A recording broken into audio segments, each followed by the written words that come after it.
गुरुजी ध्यान दीजिए। हाँ ध्यान दे रहे हैं। आप बोलो, ध्यान है पूरा, बताओ।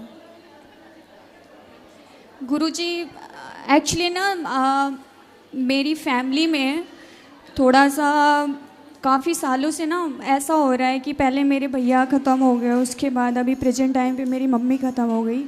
मतलब एक चीज़ नहीं समझ में आता है, अगर भगवान है तो मतलब इस तरीके से क्यों कि मतलब मेरे ही फैमिली में मेरे दो ब्रदर थे, मेरी दो मम्मी थी, मतलब मेरी मम्मी थी, मेरे दो ब्रदर थे, एक ही मम्मी थी। तो पहले मेरे भैया ख़त्म हुए आज से 15 साल पहले, ठीक है। और फिर अभी 2 साल पहले मेरे छोटे वाले भाई ख़त्म हुए। उसके बाद फिर मतलब ऐसा फील ही नहीं आता है कि मतलब भगवान है इस टाइम पे। मतलब आप चाहते हैं कि कोई की मृत्यु ना हो? बात वो नहीं है, बात ये होती है कि मतलब एक टाइम होता है किसी के जाने का। ठीक है आपकी बात। अभी प्लेन हादसा हुआ, सब बच्चे से लेके बूढ़े तक जल गए, तो ये तो हादसा है, ये मृत्यु लोक है। आप जिस धरती पे खड़ी हो, इस धरती का नाम क्या है? मृत्यु लोक। हर व्यक्ति अपनी उम्र लेके पैदा होता है, जितना उसको ईश्वर ने टाइम दिया है रहता है, और फिर उसको बुला लेता है अपने पास। गुरुजी वो बात तो सही है, बट पता है मैं अपनी मम्मी के बिना रह नहीं पा रही हूँ। सही कितने बताओ। साल हो गए मम्मी को गए? अभी 1 साल नहीं हुआ, अक्टूबर में 1 साल हो जाएगा। क्या हो गया था आपकी माँ को? साइलेंट अटैक था। अटैक। और पिताजी हैं आपके? जी। और भाई बहन कितने हैं आप लोग? हम पहले तो 2 भाई थे, 3 बहनें हैं। अभी प्रेजेंट टाइम पे 3 बहनें हैं बस, और पापा। 2 भाई कहाँ गए? एक्सपायर हो गए दोनों भाई? उनको क्या हो गया? बड़े वाले भैया को करंट लगी थी, छोटे वाले भैया की किडनी फेल थी। सही है, दुख का पहाड़ है ये। माँ भी चली गई, भाई भी चला गया। पिता क्या करते हैं? कुछ नहीं, अभी करीब 1 साल पहले उनका भी एक्सीडेंट हुआ था, तो उस टाइम पे उनको थोड़ा सा मेजर था, तो इसकी वजह से उनके पैर में दिक्कत है, तो चल नहीं पाते। पहले उनका बिजनेस था, अभी नहीं है। मैं अभी जॉब कर रही हूँ, मेरा ग्रेजुएशन चल रहा है। मैं मतलब ये पूछना चाह रही थी, मतलब मैं आपको काफ़ी टाइम से देखती हूँ, बट आप जो चीज़ें बोलते हो मुझे ना उस चीज़ पे है यकीन है, बट ऐसा ना जब से मेरी मम्मी गई है ना, तो मतलब ऐसा लगता है कि दुनिया में कोई चीज़ है ही नहीं। ठीक है, आप ये मान लो कुछ नहीं है, तो ये मान के भी क्या पाओगी? कुछ नहीं पाएंगे, बस एक एक क्वेश्चन था मन में, ये चीज़ चल रही थी। क्या क्वेश्चन है कि ईश्वर है कि नहीं?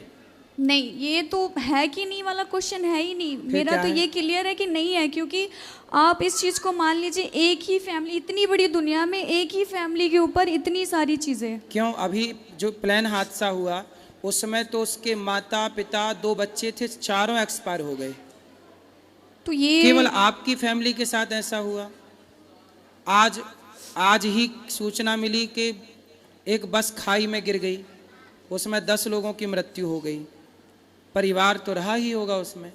बेटा ये मृत्यु लोक है, मैं भी एक दिन मरूंगा, आप भी एक दिन मरेंगे, सबको मरना है। जब केदारनाथ में 2012 में 2013 में जब केदारनाथ में आया, वहाँ पे पानी इत्यादि का, तो बहुत लोग मारे गए थे, आपदा थी वो। अभी यूक्रेन युद्ध चल रहा है, रसिया यूक्रेन का, कितने लोग यूक्रेन में मारे गए, परिवार के परिवार, घर के ऊपर मिसाइलें गिर गई। पाकिस्तान और हिंदुस्तान का भी युद्ध हुआ, कितने लोग मारे गए। तो भाई ये मृत्यु लोक है। बेटा मैं आपके दुख से सहमत हूँ कि दुख बहुत बड़ा है, लेकिन आप अपने दुख को लेकर ये सोचें कि नहीं ईश्वर तो है ही नहीं। चलो आप मान लो कि ईश्वर नहीं है, तो ईश्वर नहीं है ये मान के आपको क्या प्राप्त होना है, और ईश्वर है ये मान के नुकसान क्या है? चलो आप सारी जिंदगी यही मानो कि ईश्वर नहीं है। ईश्वर नहीं होता तो ये बताओ कि आपकी माँ फिर चली कहाँ गई? कहाँ चली गई? मर के आदमी जाता कहाँ है? बताओ फिर, उत्तर दो, कहाँ जाता है मर के? तुम्हारी माँ कहाँ चली गई? लोग कहते हैं कि मतलब जिस टाइम पे उनका हुआ था, तो ये चीज़ मतलब बोलते थे कि वो उनको स्वर्ग मिल गया, अब उनको इस योनि में जन्म नहीं मिलेगा। ये बताओ मरने के बाद आदमी कहाँ जाता है? आप अपने दिमाग से बताओ, कहाँ जाता है मरने के बाद? जहाँ तक अभी तक मैंने सुना है यही कहा जाता है कि मतलब कि भगवान के पास चले गए, अब तो ऐसा। और आपकी माँ आई कहाँ से थी? वहीं से, कहाँ से? भगवान के पास तो से। जहाँ से आई थी वहाँ चली गई। मैं अब ये अब नहीं, आप ये कह रही हो कि भगवान के घर से आई थी, भगवान के घर चली गई, और आप ये भी कह रही हो कि मैं ईश्वर को नहीं मानती। देखिए ये बात नहीं है कि मतलब भगवान के यहाँ चली गई, भगवान के यहाँ, मतलब मेरा मानना ये है, लोग ये, मैंने यही चीज़ बोली कि लोग ये कहते हैं कि मतलब कि वो भगवान के पास चली गई, भगवान के यहाँ से ही आई थी, बट एक ये चीज़ है ना कि बिलीव नहीं है, आपके मुझे believe- नहीं है। आपके बिलीव करने ना करने से क्या होगा? क्या उल्लू को सूर्य नजर आता है? नहीं। तो क्या ये मान लिया जाए कि सूर्य नहीं है क्योंकि उल्लू को दिखाई नहीं पड़ता? जैसे उल्लू को सूर्य नजर नहीं आता पर सूर्य तो है, इसी तरह अज्ञानवश को ईश्वर को नहीं देख पाता, वो उसके अज्ञान का दोष है, ईश्वर तो है। आप मानो ना मानो, सत्य तो है बेटा, आप स्वीकार करो या मत करो, ये सत्य है। हम मृत्यु लोक में बैठे हैं, हमें मरना पड़ेगा। आपकी माँ चली गई, भाई चले गए, ये बहुत बड़ा दुख है, हम आपके दुख में आपके साथ हैं। लेकिन आप कहो कि अब मैं ईश्वर को नहीं मानती। माँ जिंदा थी तब आप ईश्वर को मानती थी, भाई जिंदा था तब आप ईश्वर को मानती थी, अब ये चले गए तो आप ईश्वर को नहीं मानती। इसका मतलब तो ये हो गया कि आप ईश्वर की परिभाषा अपने हिसाब से तय करेंगी कि जब तक ईश्वर सब बेहतर रखेंगे तो हम ईश्वर को मान लेंगे, जब ईश्वर बेहतर नहीं रखेंगे तो हम ईश्वर को नहीं मानेंगे। ये तो परिभाषा आपने अपने हिसाब से मैनेज कर ली, जबकि परिभाषाएं हमारे हिसाब से नहीं होती। जो है वो है, आप उसे स्वीकार करो या मत करो। सुदामा इतने गरीब थे, नरसिंह मेहता का जवान बेटा मर गया, नरसिंह मेहता जी का जवान बेटा मर गया। लोगों ने कहा भाई रो लो, तुम्हारा बेटा मर गया। नरसिंह जी बोले क्यों रो ले भैया, कहाँ से आया था? बोले ईश्वर के घर। कहाँ चला गया? ईश्वर के घर। जब उसकी संपत्ति उसके पास चली गई तो मेरा तो था ही नहीं। मीराबाई के पति मर गए, लोगों ने कहा मीराबाई थोड़ा रो लो। मीरा बोली क्यों रो लें? बोले आपके पति मर गए। मीराबाई बोली मैंने जिसको अपना पति बनाया है वो कभी मर ही नहीं सकता, और जो मर गया वो मेरा कुछ था ही नहीं। भाई ये बताओ, हमने बेटा रिश्ते हमने बना लिया, ये हमारी माँ है, ये हमारा बाप है, ये हमारा बेटा, यही तो रिश्ते होते हैं। हम इन रिश्तों में इतने जकड़ जाते हैं कि हमें लगता है ये मेरी माँ के बिना मैं नहीं रह सकती, मैं पति के बिना नहीं रह सकती, मैं पुत्र के बिना। ये मोह है, आपने ही जबरदस्ती पकड़ रखा था। जबकि ये संसार ऐसा है, मृत्यु इतनी निर्दयी है कि वो ये नहीं देखती कि ये माँ है कि बच्चे हैं कि बूढ़े हैं कि जवान हैं। इसलिए बेटा हमें रहना तो संसार में ही है, इसलिए संसार के नियमों का उल्लंघन नहीं कर सकते। संसार में नियम ये है कि ये सृष्टि चल रही है, आपने घड़ी पहनी है तो उसे किसी ने बनाया होगा तब तो आपने पहनी, कोई बनाने वाला होता ही नहीं तो आप घड़ी कैसे पहनती? आपने जो टी शर्ट पहनी है इसे किसी ने बनाया है कि बिना बनाए बन गई? जी किसी ने बनाया तभी तो पहने हैं। आपकी आंख है, आपकी आंखों में दिखता है, इस तरफ वाइट है बीच में काली है पुतली, तो ये बिना बनाए बनी कि किसी ने बनाया होगा? नहीं बनाए हैं तभी तो। फिर तो जिसने बनाया है आपको वो कौन है? आप भी तो बिना बनाए नहीं बन सकती थी ना, आपको किसने बनाया है बताओ? भगवान। फिर जिसने आपको बनाया है, आप कह रही हो कि मैं उसे नहीं मानती, केवल इसलिए नहीं मानती क्योंकि मेरी माँ चली गई, क्योंकि मेरा भाई चला गया। ठीक है, वो दुख है, दुख अलग विषय है, पर सत्ता को नकारना ये तो अलग ट्रैक पे आप चली गई। सुदामा इतने गरीब थे, आज सुदामा की तरह कोई गरीब हो तो वो तो यही कहेगा मैं ईश्वर को नहीं मानता, मैंने तो इतनी भक्ति की, पर क्या मिला? सुनो, द्रौपदी को जानती हो? जी। कौन है? नहीं, इतना नहीं पता मुझे। कृष्ण की बहन है, अर्जुन की पत्नी है, पांडवों की पत्नी है, जिसका चीर हरण हुआ था। जी। द्रौपदी के 5 बेटे थे, 5 बेटों को मार दिया अश्वत्थामा ने, जबकि वो तो कृष्ण भगवान की बहन थी ना। तो भगवान की बहन के बेटों को मार दिया। अभिमन्यु मार दिया गया, अभिमन्यु तो सगा भांजा था भगवान कृष्ण का, पर मृत्यु तो भैया राम के पिता हैं दशरथ, मर गए। ये मृत्यु लोक में भैया जो आया है, चाहे वो भगवान का बाप ही क्यों ना हो, इस सच्चाई से तो गुजरना ही है ना अपने को। आपकी माँ का जितना टाइम था, आप ये क्यों नहीं सोचती कि आपकी माँ को तब मर जाती वो जब आप पैदा हुई थी, आपने माँ का मुंह ही ना देखा होता तब माँ मर जाती तो आप कर क्या लेती? पर भगवान ने आप पर दया की और इतने वर्षों के लिए माँ का सुख आपको दिया, माँ का दूध दिया, माँ की गोद दी, माँ का लाड़ जो दिया है, क्या उसका थैंक यू आपने किया? जो नहीं दिया उसकी शिकायत है बेटा। इसलिए भगवान का चिंतन करो और मन लगा के काम करो, माँ बाप के सपने आप साकार करो पढ़ लिख कर। ईश्वर को कोसने से कुछ ना होगा, कोसते रहो सारी जिंदगी, बैठे कोसते रहना क्या हो जाएगा? ईश्वर तो ऐसी सत्ता है, कोई उसे माने ना माने उसका क्या बिगड़ रहा है? ईश्वर अपने, देखो आप ये क्यों नहीं सोचती हो, जो व्यक्ति कोई पाप करता है तो उसके पाप का दंड उसे मिलना चाहिए कि नहीं?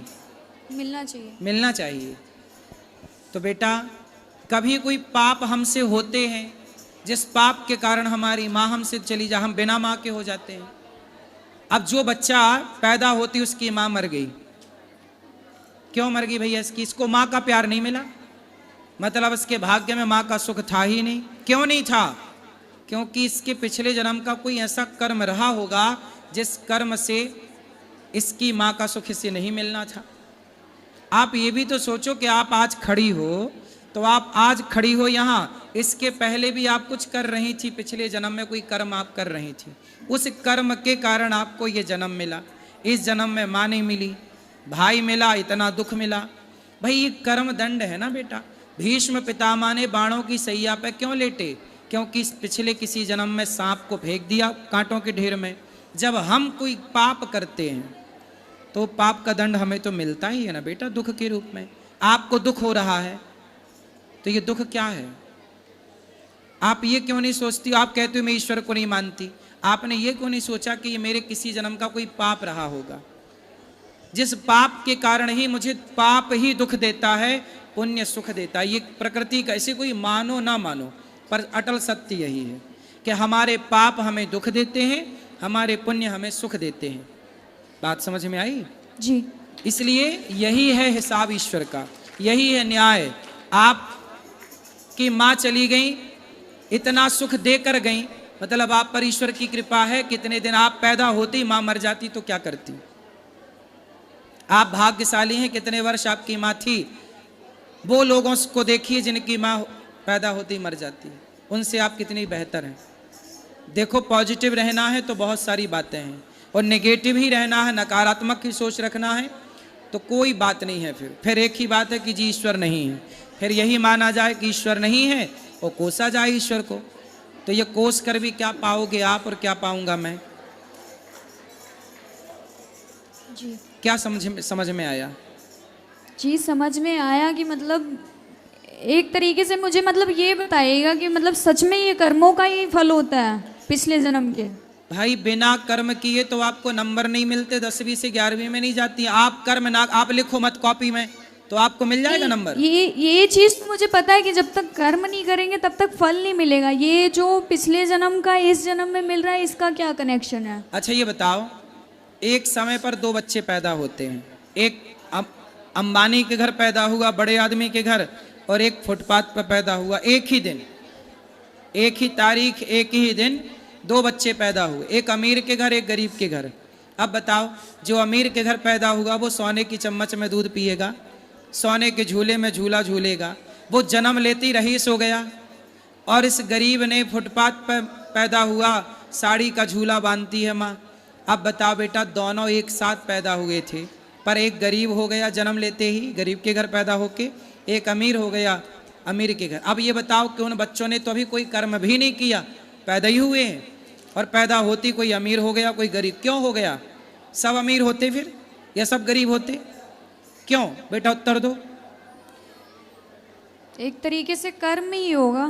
कर्म, पिछले जन्म का जो कर्म था उसके कर्म ने उसे अमीर बना दिया, उसका जो कर्म था उसके कर्म ने उसे गरीब बना दिया। तो ये कर्मों का ही पूरा खेल है बेटा, वरना सबना बड़े घर पैदा हो, फिर कोई गरीबी ना रहे, फिर कोई भूखा क्यों मरे, फिर किसी को फोड़ा फुंसी क्यों हो, रोग, कोई अपाहिज क्यों होता है, कोई पैदा होती लंगड़ा होता है, कोई लंगड़ा है, कोई अंधा है, कोई क्यों, कोई अंधा क्यों है?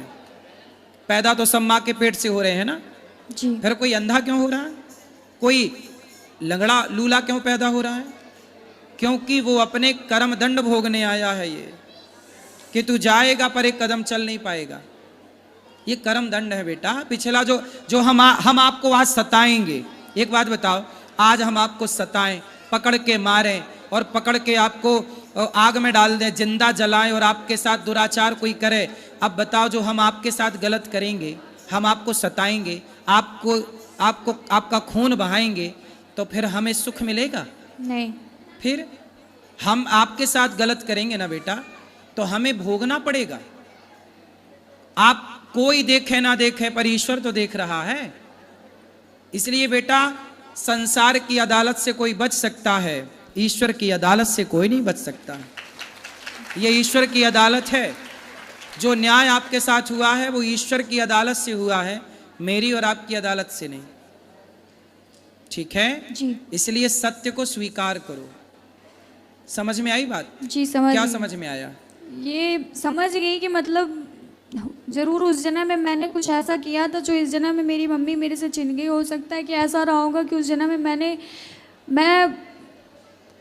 मैंने किसी के साथ गलत किया होगा, या मैं किसी की माँ रही होगी, मैंने उसके साथ गलत किया होगा, इस वजह से मेरी मम्मी इस टाइम पे चली गई। नहीं तो अब यही सत्य है बेटा, आप सही चली गई। अब यही सत्य है कि किसी की माँ जब हम किसी से छीन लेते हैं तो हमसे भी हमारी माँ ईश्वर छीन लेते हैं।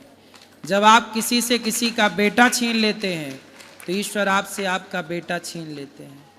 ये तो प्रकृति है साहब, गोल है, लौट के आएगा, आज नहीं तो कल आएगा।